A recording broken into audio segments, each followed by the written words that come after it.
ఈ రామోజీరావు గారు ఆయన జీవితంలో ఈ కంపెనీలోనే నేను హీరోని అయ్యాను, ఉషాకిరణ్ మూవీస్లోని.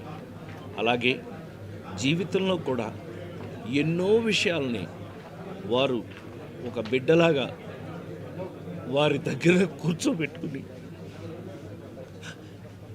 నాకు ఎన్నో విషయాలు నేర్పారు. వారు రిపీటెడ్గా అనేక సార్లు చెప్పిన ఒకే మాట,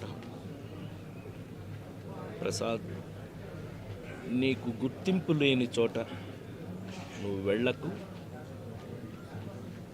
నిన్ను ప్రేమించిన చోటకే నువ్వు వెళ్ళు అని ఎక్కువసార్లు చెప్పేవారు.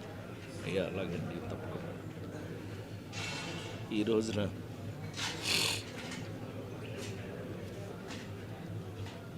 జాతస్యహు మరణం ధ్రువం అని అందరం వెళ్ళిపోవాల్సి ఉంది. వాళ్ళ పెద్ద ఆయన, ప్రేమగా పెద్ద ఆయన అని పిలుచుకుని శ్రీ రామోజీరావు గారు దైవ సన్నిధిలోకి వెళ్ళిన సందర్భంగా వారు నిజంగానే ఒక మాటని మాత్రం మనం గుర్తు చేసుకోవాలి.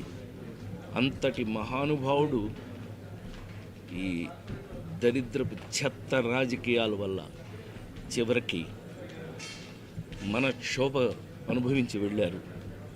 అది భగవంతుడు చూసుకుంటాడు, డెఫినెట్ చూసుకున్నాడు, భగవంతుడు చూసుకున్నాడు. కానీ ఆయన ఆ గెలుపు, ఆ నిజ గెలుపుని ఆయన అనుభవించి ఆ సక్సెస్ని ఆయన చూసే వెళ్ళారు.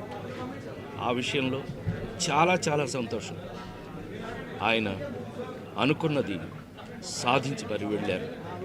వారి మనశ్శాంతి, వారి జీవితంలో వారు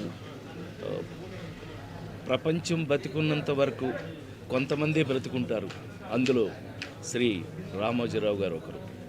అది ఒక చరిత్ర.